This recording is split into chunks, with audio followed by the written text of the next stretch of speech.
মুফতি সাহেবের মতো বিজ্ঞ মানুষটাকে, সৎ মানুষটাকে দেশের মাটিতে যে সময় সিলসিলাকে উৎখাত করার জন্য অন্যান্য দল মত পথেরা উঠে পড়ে লেগেছিল, মুফতি আব্দুল কাইয়ুম সাহেব সেখানে সিদ্ধহস্ত মজবুত পাহাড়ের মতো দাঁড়িয়ে তাদের বিরুদ্ধে ধমনা আর কলম চালিয়ে সিলসিলা মুজাদ্দেদে জামান দাদা পীর কেবলার সিলসিলার মান সম্মান রক্ষা করেছে।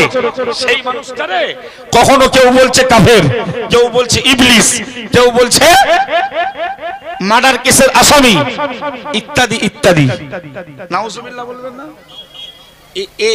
এই স্বভাব যুগে যুগে ছিল, আছে, আগামী দিনে থাকবে না, চলে যাবে, আরো বেশি হবে। একজন আল্লাহওয়ালার কাহিনী শোনাই, নাম হযরতে বিশরে হাফি রহমাতুল্লাহ আলাইহি। বিশরে হাফি রহমাতুল্লাহ আলাইহি, বিশরে হাফি তিনি মদ পান করতেন, আল্লাহর কালাম উচ্চ পর্যায়ে রেখেছিলেন, আল্লাহর নাম বা আল্লাহর কোরআনের কোন আয়াত, এজন্য তাকে আল্লাহর ওলি বানিয়েছে। আমার এ তথ্য দেওয়া উচিত নয়, এ তথ্য দেব না আমি, এটা আমার উদ্দেশ্য নয়। আমি সেখান থেকে কিছু নতুন দিক নির্দেশনা দেব। বিশরে হাফি, হাফি শব্দের শাব্দিক অর্থ নগ্ন, অলঙ্গ, সদা সর্বদা যৌবন বয়সেও নগ্ন অবস্থায়, অলঙ্গ অবস্থায় ঘুরে ফিরে বেড়াতো। লোকটা সদা সর্বদা মদে চুর হয়ে থাকতো। একদিন রাস্তায় দেখলো আল্লাহর নাম অথবা আরবি কোনো লেখা বা কোরআনের কোনো অংশ পড়ে আছে। সাধ্যমতো বিশরে হাফি ওই অংশটা অনেক উচ্চ পর্যায়ে রেখে দিল। সুবহানাল্লাহ বলেন। আল্লাহ বললেন, ওই জামানার অলিকে লক্ষ্য করে বললেন যে আমিও আমার সাধ্য অনুযায়ী বিশরে হাফির নামটাকে আমি আল্লাহ উচ্চ মর্যাদা, উচ্চ স্তরে, সমুন্নত পর্যায়ে পৌঁছে দেব। বলুন সুবহানাল্লাহ। বিশরে হাফি আল্লাহর ওলি হয়ে গেল। সুবহানাল্লাহ। আমার বলা উদ্দেশ্য ওটাই নয়, ওগো আল্লাহর বান্দা মনে রাখো, না না না, লোকটা তো সারা জীবন মদ পান করলো, জীবনে কোনো একটা আমলের বিনিময়ে রব্বুল আলামিন আল্লাহ তাকে বেলায়েতের দরজা নসিব করে দিল। আল্লাহ পাক রব্বুল আলামিন তার কবুলিয়াতের বান্দাদের ভিতরে তালিকাভুক্ত করে দিল। আল্লাহ পাকের ওলি বান্দা বিশরে হাফি রহমাতুল্লাহ আলাইহি, না না না, তার গ্রামের একজন মানুষ গাধার পিঠে করে তিনি ঘুরে ঘুরে বিভিন্ন জায়গায় সফর করে বেড়াতেন।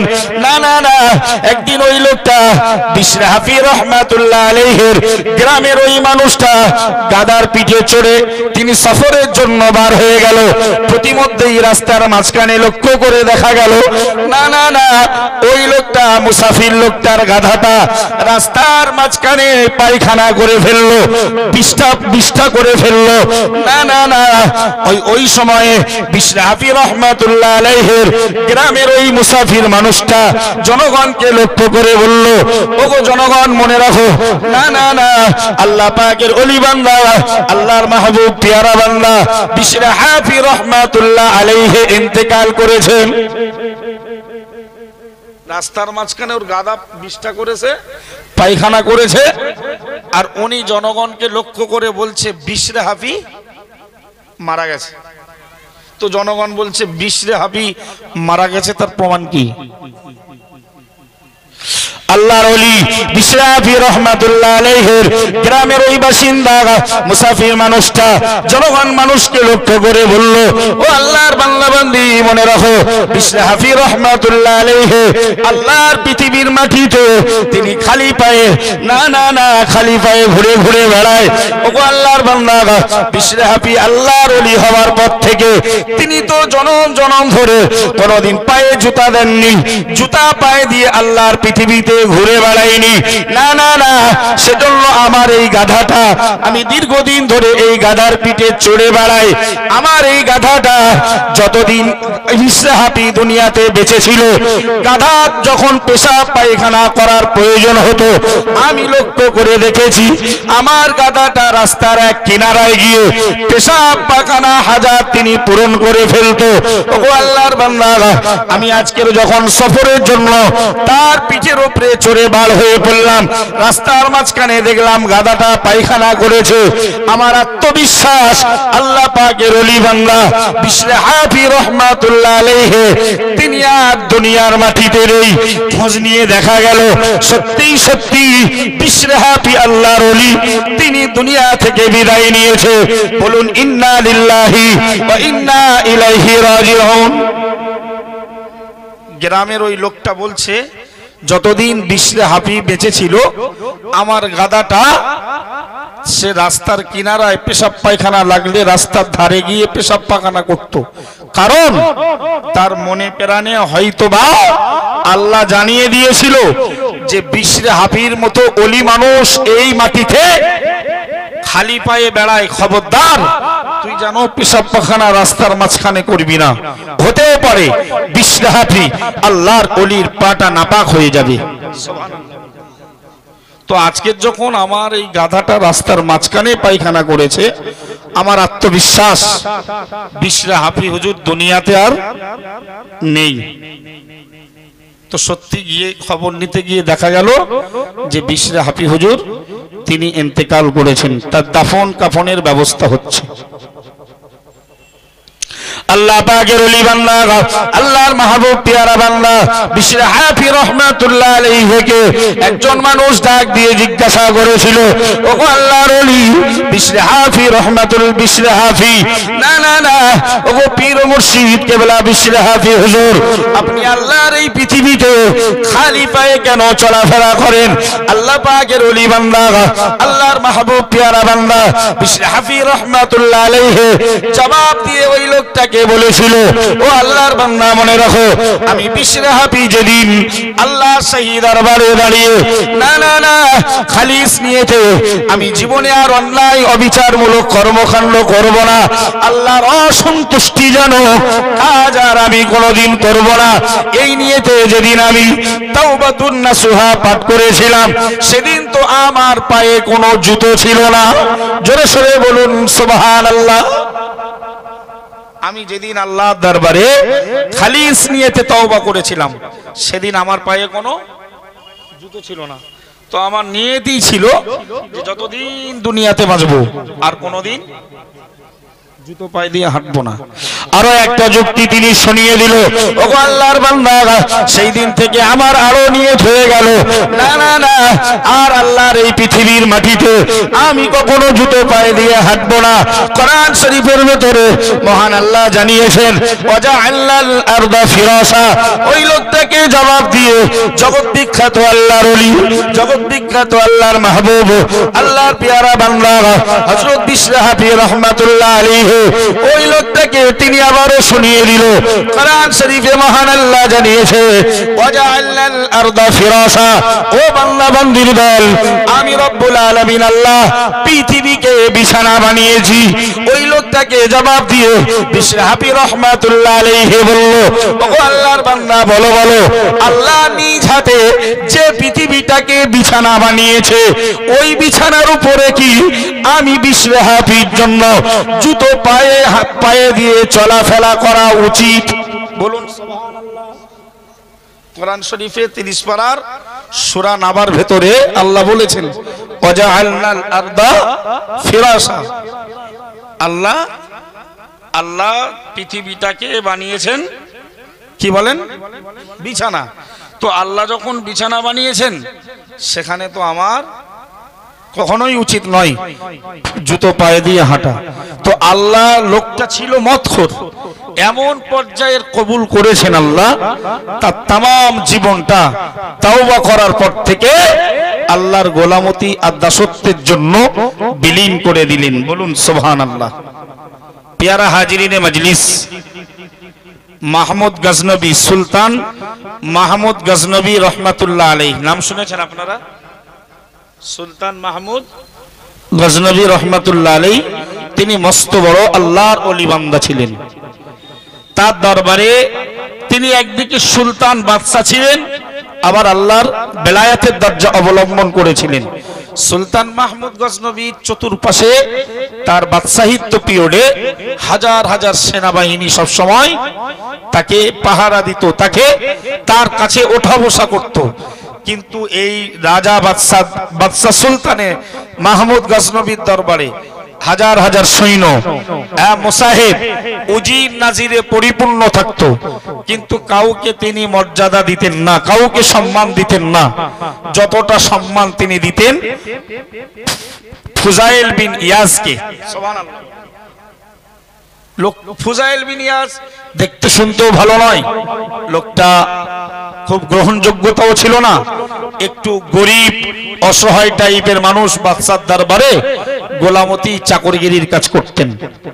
তো রাজদরবারের একদল মানুষের হিংসা হলো যে বাদশার দরবারে ফুজাইল বিন আয়াজের এত মর্যাদা, কেন তার যেভাবেই হোক তার মর্যাদার হ্রাস ঘটিয়ে আমরা উচ্চ বংশের, আমরা ভালো কোয়ালিটি, আমরা যোগ্যতা সম্পন্ন, আল্লাহ আমাদের জ্ঞান দিয়েছে, আর ও লোকটা জ্ঞান নেই, মূর্খ সূর্খ। আল্লাহ আমাদের অর্থ দিয়েছে, ওর অর্থ নেই, অথচ সুলতান মাহমুদের দরবারে ওর মর্যাদা অত বেশি, এটা কোনোদিন মেনে নেওয়া যাবে না। যা এই সমাজের মাটিতেও ঘটছে, যে আমি ব্র্যান্ডেড কোম্পানির, আমার একটা ব্র্যান্ড আছে, আমার একটা পেছনে স্ট্যাম্প আছে।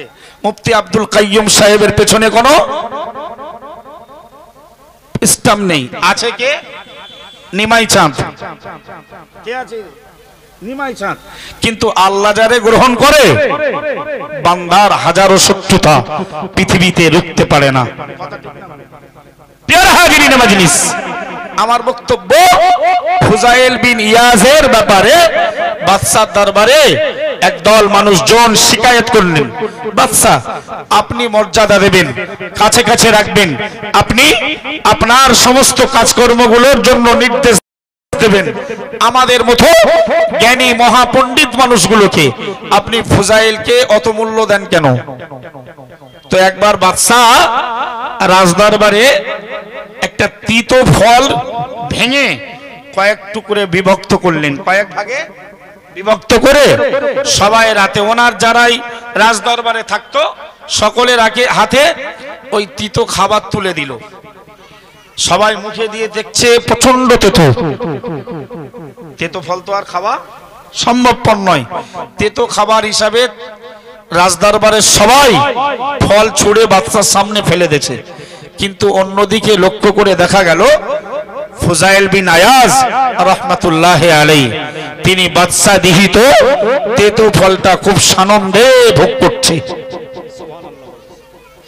ওগো আল্লাহর বান্দা মনে রাখো, না না না, জগৎ বিখ্যাত সম্রাট সুলতান মাহমুদ গজনবী রাহমাতুল্লাহ আলাইহি রাজ দরবারের উজির ওজারা মুসাহিব দিগকে, মন্ত্রী পরিষদ দিগকে লক্ষ্য করে বললেন, ও আমার মন্ত্রী পরিষদ, উজির ওজারার দল, বলো বলো আমার দেওয়া ফলটা আমি খাবার জন্য, ভক্ষণ করার জন্য তোমাদেরকে দিয়েছি, না না না তোমরা না খেয়ে ওই ফল ফেলে দিলে কেন? তারা জবাব দিয়ে বলল, ও বাদশা জাহাপানা, ফলটা অত্যন্ত তেতো, প্রচুর পরিমাণে তেতো হওয়ার কারণে আমাদের কাছে বিদঘুট লাগলো, তার স্বাদ লাগলো না, সেটা আমাদের কাছে কটু স্বাদে পরিণত হয়ে গেল। ও বাদশা জাহাপানা, সেজন্য তো আমরা ওই ফল খেতে পারলাম না, ছুঁড়ে ছুঁড়ে ফলগুলো ফেলে দিলাম।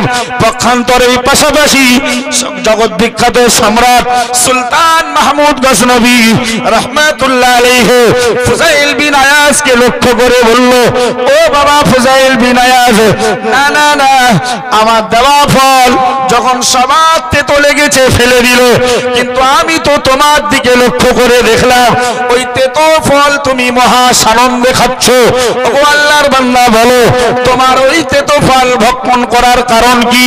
আল্লাহর ওলি ফুজাইল বিন আয়াজ জগৎ বিখ্যাত সম্রাট সুলতান মাহমুদ গজনবীকে লক্ষ্য করে বলেছিল, ও বাদশা জাহাপানা, আমি হাজারো বার আপনার রাজশাহী দরবার থেকে, আপনার রাষ্ট্রীয় কোষাগার থেকে সুস্বাদু মিষ্টি ও খাদ্য খাবার বহুবার আপনার কাছ থেকে পেয়ে ভক্ষণ করেছি, কেবলমাত্র একবার আপনি তেতো ফল দিয়েছেন। ও বাদশা জাহাপানা, ওটাকে যদি আমি ফেলে দিই, না না না, ওটাকে যদি আমি অগ্রাহ্য করে ফেলি, তাহলে তো আমি হয়ে যাব একজন অকৃতজ্ঞ। আল্লাহর পক্ষ থেকে আমরা সদা সর্বদা খাদ্য খাবার সুস্থতা ভোগ বিলাসিতা পাই। কোন সময় যদি পরীক্ষা স্বরূপ আল্লাহ আমাদের প্রতি বিপদ দেয়, ব্যাস মুহূর্তের ভেতরে আমরা ধৈর্য হারা হয়ে যায় না। ফুজাইল বিন আয়াজ বলছে, হুজুর আপনি আমাদেরকে বহুবার, আপনি আমাদের বা আমাকে বহুবার আপনার রাষ্ট্রীয় কোষাগারে রাজ স্টাইলের সুস্বাদু খাদ্য খাবার খাইয়েছেন, তখন খুব আনন্দ করে খেয়েছি। আজ একবার আপনি আমাদেরকে এই তেতো ফল দিয়েছেন, যদি এটা আমরা না খাই, এটা যদি ফেলে দেই, অগ্রাহ্য করি, তো এটা তো নাশুকরি করা হবে। সুবহানাল্লাহ বলেন। ফুজাইল বিন আয়াজ, তাকে যে বাদশা সুলতান মাহমুদ, সে ফকির হওয়ার পরেও, গরিব হওয়ার পরেও, অসহায় হওয়ার পরেও, অশিক্ষিত হওয়ার পরেও অন্যান্য উজির ও যারা মুসাহিবদের থেকে তার মান মর্যাদা সুলতানের কাছে বেশি, তা প্রমাণিত হলো না? হলো না? আরো একটা এক্সাম্পল, ওরা একবার খোঁজ খবর নিয়ে দেখলো যে ফুজাইল বিন আয়াজের কাছে একটা থাকে, চাবি থাকে। তো ওরা ভাবলো এ গরিব দুস্থ অসহায়, এর আবার চাবি কিসের? তো ওরা একদিন ওর সঙ্গে বন্ধু পাতিয়ে বাড়িতে গিয়েছে। ফুজাইল বিন আয়াজের বাড়িতে গিয়ে দেখছে যে ওর বাড়িতে একটা আলমারি সিন্দুক আছে, সিন্দুকটা তালাবদ্ধ। অ্যাকচুয়াল যারা শত্রু হয় না, সব সময় মুনাফিকদের চিন্তা ভাবনা থাকে কিভাবে শত্রুর, তার পেছনে কুৎসা রটিয়ে দিয়ে, তার পেছনে বিরূপ মন্তব্য করে সমাজের মাটিতে তাকে পচিয়ে দেওয়া যায়। ফুজাইল বিন আয়াজের বিরুদ্ধে এরা বাদশার দরবারে কুৎসা রটিয়ে দিল। বাদশা জাহাপানা, মনে হয় আপনার সাগরেদ ফুজাইল বিন আয়াজ এ মনে হয় রাজদরবার থেকে কোনো মাল চুরি করে বাড়ি নিয়ে যায়, নালে ওর বাড়িতে দেখলাম একটা আলমারি সিন্দুক আছে, আবার সেটা তালাবদ্ধ, মনে হয় মালটাল চুরি টুরি করে। মানে বাদশার কাছে ওকে পচিয়ে দিয়ে ওরা সাইনবোর্ডটা খাড়া করবে, ফ্রেশ হতে চাচ্ছে। কিন্তু সম্মান ইজ্জত দেওয়ার মালিক কে ভাই? হ্যাঁ, সম্মান ইজ্জত দেওয়ার মালিক আল্লাহ। জোরে বলুন না সুবহানাল্লাহ। আল্লাহর বান্দা, জগৎ বিখ্যাত সম্রাট সুলতান মাহমুদ গজনবী রাহমাতুল্লাহ আলাইহি রাজসভায় হাজার হাজার লোকজন রয়েছে। ফুজাইল বিন আয়াজকে ডেকে বলা হলো, ও বাবা ফুজাইল, তুমি কি রাজ দরবার থেকে কোনো মাল চুরি করেছো? না না না। ফুজাইল বিন আয়াজ জবাব দিয়ে বলল, ও বাদশা জাহাপানা, এটা তো আমার স্বভাবের বিপরীত, আমি কখনোই তা করতে পারি না। জোরে সরে বলুন সুবহানাল্লাহ। ওই সময় ফুজাইল বিন আয়াজের শত্রু বাহিনীরা বলে উঠল, বাদশা জাহাপানা, আমরা তার বাড়িতে দেখতে পেলাম একটা তালাবদ্ধ সিন্ধুক। না না না, আমাদের বিশ্বাস হচ্ছে না বাদশা জাহাপানা, আপনি ওর কাছ থেকে সিন্ধুকের চাবিটা দিয়ে আমাদেরকে পাঠিয়ে দিন। সুলতান মাহমুদ গজনবী রাহমাতুল্লাহ আলাইহি এক বিন্দু এক বিসর্গ দেরি করল না। ফুজাইল বিন আয়াজকে লক্ষ্য করে বলল, ও বাবা ফুজাইল বিন আয়াজ, না না না, তোমার সিন্ধুকের চাবিটা ওদের হাতে দিয়ে দাও, ওরা তোমার সিন্ধুকটা সন্ধান করে এসো। জোরে ও আল্লাহর বান্দা, ফুজাইল বিন আয়াজ রাহমাতুল্লাহ আলাইহি বাদশা জাহাপানার কথা মতো, অনুমতি মতো তিনি আর এক বিন্দু দেরি করল না। তার সিন্ধুকের চাবিটা তাদের হাতে, উজির ও সারা মন্ত্রী পরিষদদের হাতে তিনি তুলে দিলেন। না না না, তারা তার আলমারি সিন্ধুকটা খুলে দেখতে পেল এক জোড়া ছেঁড়া জুতো আর একটা কেবলমাত্র ছেঁড়া পোশাক। জোরে বলুন সুবহানাল্লাহ। তালাবদ্ধ সিন্ধুকের ভেতরে কি রয়েছে? একটা ছেঁড়া জুতো আর একটা পোশাক। মানে বাদশাহ সুলতান মাহমুদ গজনবীর বাদ দেওয়া এক জোড়া জুতো আর একটা ছেঁড়া পোশাক ফুজাইল বিন আয়াজকে স্মৃতিস্বরূপ দিয়েছিল। তো উনি যেহেতু বাদশাহ দরবার থেকে পেয়েছেন, একটা কথা আছে, যারা দুনিয়ার মানুষের কৃতজ্ঞতা আদায় করতে পারে না, তারা রব্বে কারিমের কৃতজ্ঞতা আদায় করতে পারবে না। ছেলে যদি বাপের কৃতজ্ঞতা আদায় না করতে পারে, বন্ধু যদি বন্ধুর কৃতজ্ঞতা আদায় না করতে পারে, কোন অসহায় দুস্থ মানুষ যদি সহযোগী মানুষের কৃতজ্ঞতা আদায় না করতে পারে, এদের দ্বারাই আল্লাহর কৃতজ্ঞতা আদায় করা সম্ভবপর হবে না।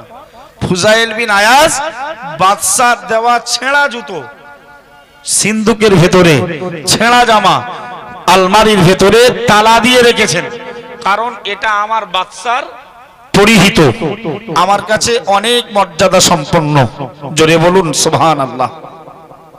পেয়ারা হাজিরিনে মজলিস, আমার বক্তব্য যে আল্লাহ যাদের পছন্দ করেন তাদের ব্র্যান্ড কি দেখে না, তাদের আল্লাহ কে কোন বংশের সেটা দেখেন না, কে কোন কাজ করেন সেটাও দেখেন না। আল্লাহ যাকে ইচ্ছা হয় একদল মানুষকে নিজের পক্ষ থেকে নিজেই তাদেরকে বন্ধু বানিয়ে ফেলেছেন। জোরে বলুন সুবহানাল্লাহ।